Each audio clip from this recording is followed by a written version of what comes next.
This is Martins Licis. In 2019, he was crowned the world's strongest man. And he's massive at 6'3", 325 pounds. In order to be the world's strongest man and maintain that physique, he has to endure one of the hardest diets in the world. And when he's competing, he has to eat around 10,000 calories. According to Martins, he has never had a good 10,000 calorie meal. At least not one that he's actually enjoyed. And so today, I'm gonna create the greatest strongman omakase that has ever existed. Can he really conquer all 10,000 calories in a single sitting? The challenge is on, starting with breakfast. A massive 1,000 calorie, California-style breakfast burrito. You heat a large flour tortilla over an open flame, lay down a generous amount of fresh fried French fries, followed by sauteed pepper and onions, soft scrambled eggs, thick cut bacon, shredded cheese, melt the cheese of course, roll tightly, and serve with a jalapeno crema. First dish, we have a Cali-style burrito. The goal today is to see if you can get to 10,000 calories. But is it normal to be eating 10,000 calories a day, training for a strongman competition? Maybe 2-3 days at most would I actually get to that amount. Right at the end when I've got a few more workouts left, and then I push it, and I hate it. I cannot wait to just fast. My cheat day is I get to not eat. Hopefully this will be good enough that you want to get to the end. I am ridiculously hungry right now.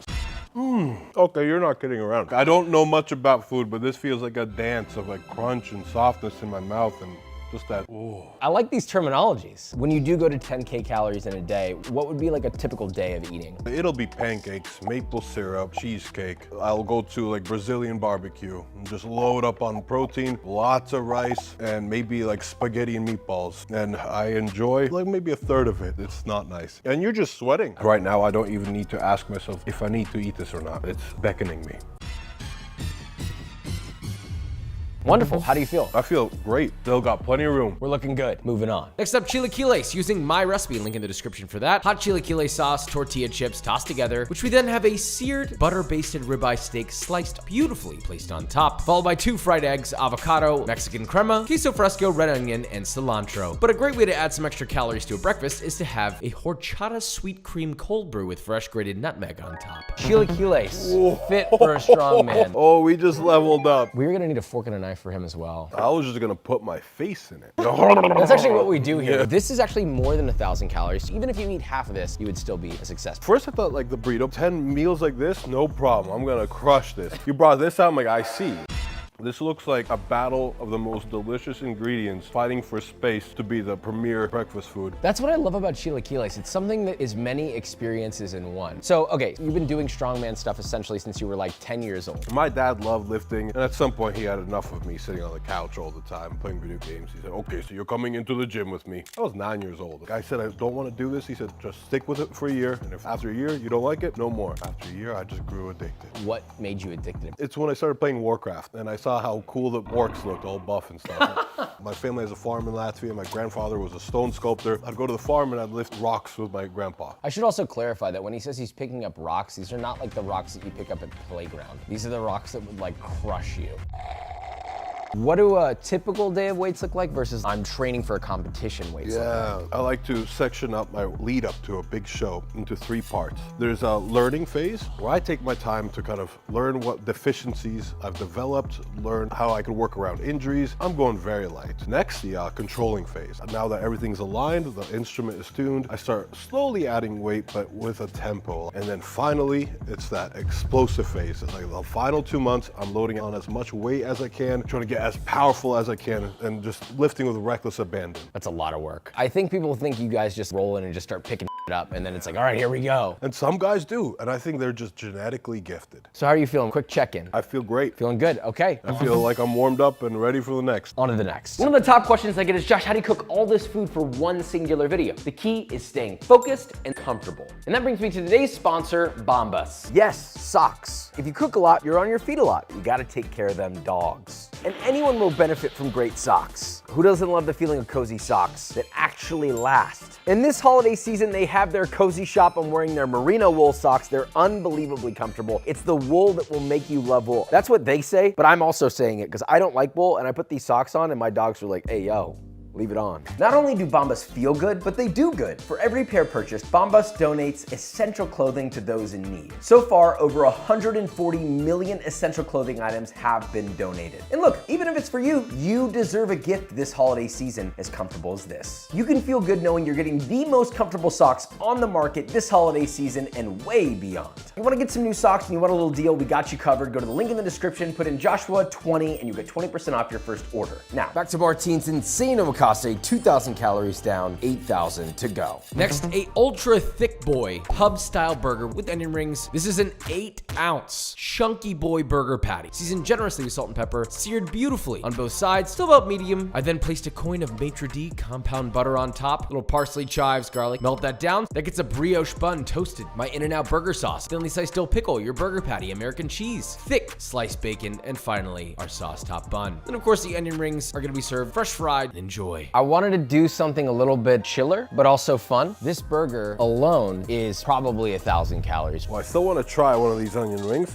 It's got a perfect amount of crunch and softness on this head. You keep nailing that one. Burgers are one of my favorite foods. That is special.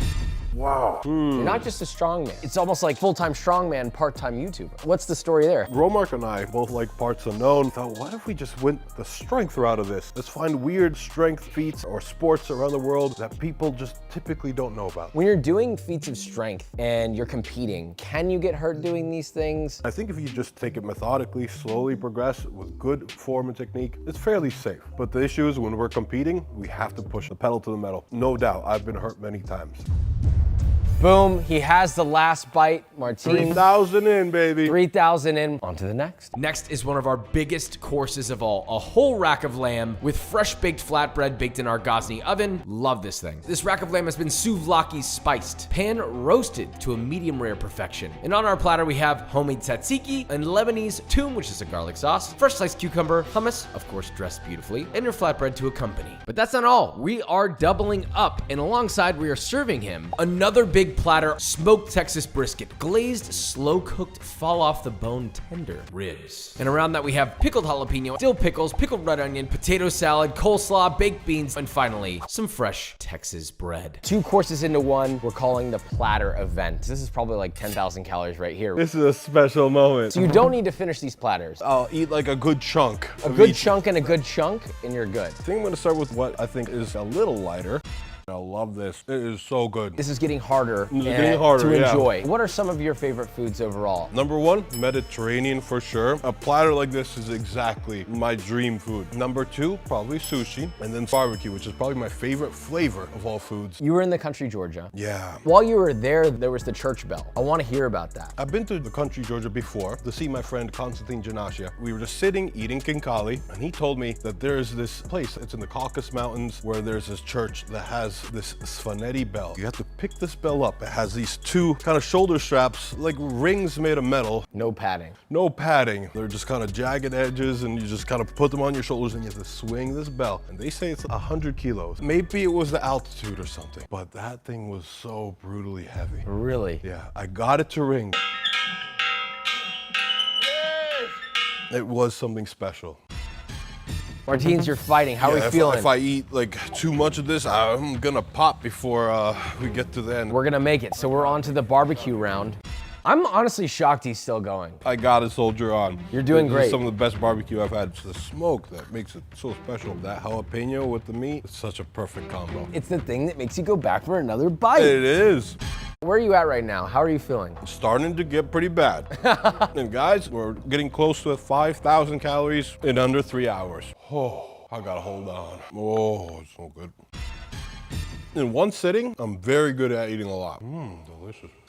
Martines is killing it. He's done it. Let's move on. So we've got a bit of a problem. Martines is hitting a wall only halfway through at 5,000 calories. Still an incredible feat, but I have a feeling one of his favorite foods might bring him back to life. A full-size sushi boat with 12 pieces of assorted nigiri, shrimp tempura rolls, spicy tuna rolls, California rolls, garnished with a spicy edamame sauce, caramelized miso sauce, fresh herbs, Thai basil, cilantro, fried shallots.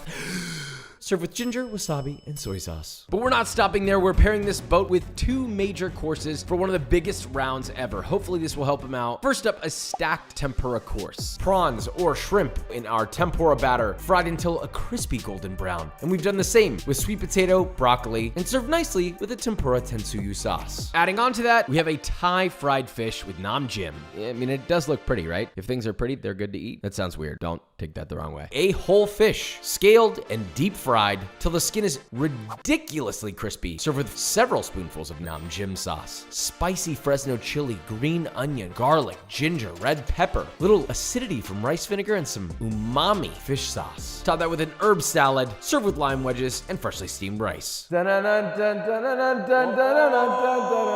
Sushi invasion coming ashore.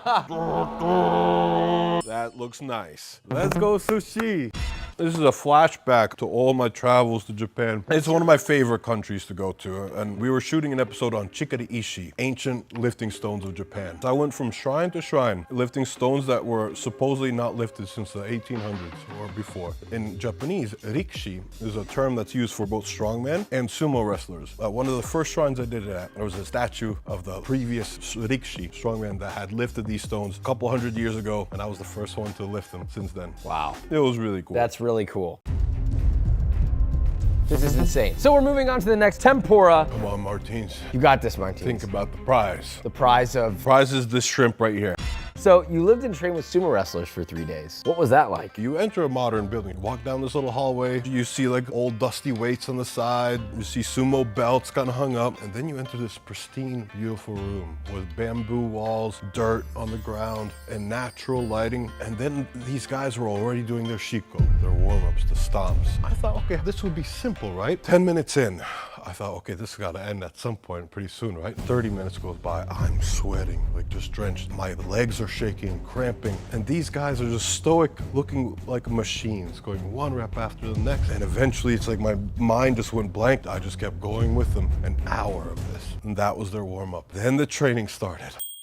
Martins had wrapped up the tempura. He's fighting, he's sweating. I'm a strong man. Nothing can defeat Martins. Not even this beautiful fried fish with a nam jim. It's herbaceous, it's refreshing. The words that you're saying typically would have me drooling and just anticipating, cannot wait to eat the next thing. But I'm not gonna lie to you at this point. I'm like, no more, Joshua. Don't tell me about this stuff. I'm just gonna do my job.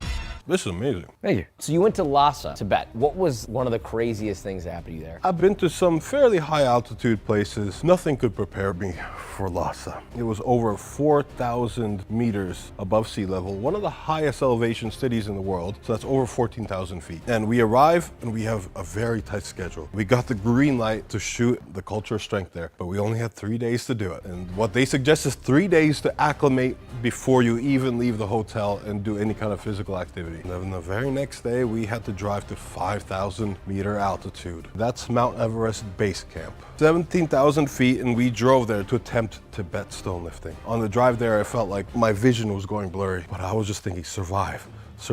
And then we got out eventually to do some stone lifting. The stones could range from anywhere between 100 kilograms or 200-ish pounds up to 175 kilos or 380 something pounds. I'm barely able to stand at this point. My eyes are turning bloodshot red and I'm thinking, okay, do whatever it takes. I just do the stone lift. I ran maybe 20 feet, dropped the stone, and I was just puffing on oxygen the rest of the day, just trying to stay conscious. And later I found out that I was pretty close to having an aneurysm on that one. Oh my God. That was not smart. So Martins is known for putting himself through things, as he is today. I don't think this will give me an aneurysm, so I'll keep going. So how are you feeling, Martins? Oh, there's more food to be had. I just took a little nap with my eyes open and now I'm ready. Incredible work, incredible stories. We're moving on to the very final round. This is the dessert round. We have 2 desserts, which will top us off at a total of 10,000 monstrous calories. Let's get into it. First dessert course, we have browned butter, Rice Krispie treat, coffee, ice cream sandwiches. Our last and final course, a double-sized slice of Basque cheesecake, topped with a peach kumquat marmalade and a dollop of chantilly cream. This is really gonna put a big theory to the test. Do we always have room for dessert? Martins, you all right? I'm coming. That's not the way I came in. Don't tell me that's a Rice Krispie. These are the final plates to Yeah. get you to 10,000 calories. I cannot say no at this point. He's defeated the Rice Krispies. On to the final dish. 9,000 calories with only a few bites left to go. Can Martins bring it home and complete the 10,000 calorie gauntlet? Oh, this is cool. This is Basque cheesecake. This is one of the favorite visits in all my journeys. And that takes me back. In the Basque country, they have the strongest stone lifters I've ever seen in the world. I thought I was one of the best stone lifters in the world. They absolutely humbled me. I tap. And that's a tap. It's been a gauntlet. Man doesn't stop. The ribs didn't beat me. The brisket couldn't defeat me. Lamb couldn't defeat me. Took a cheesecake. Never thought that's what defeat would taste like. But it's not defeat. I call this a win. Is this the best 10,000 calorie strongman meal that there could be? I have not had better. And I'm saying that from a genuine place. That was the best assortment of food I've ever had in one day. That's a win on both sides. Martins did such a good job, so for his efforts through this entire challenge, we'll be giving him a brand new Gosney pizza oven, courtesy of Gosney. I have wanted a pizza oven. Congratulations. Joshua, thank you so much. Of course, much. Martins. Amazing. Thank you for coming on the channel. Now let's give him some alone time.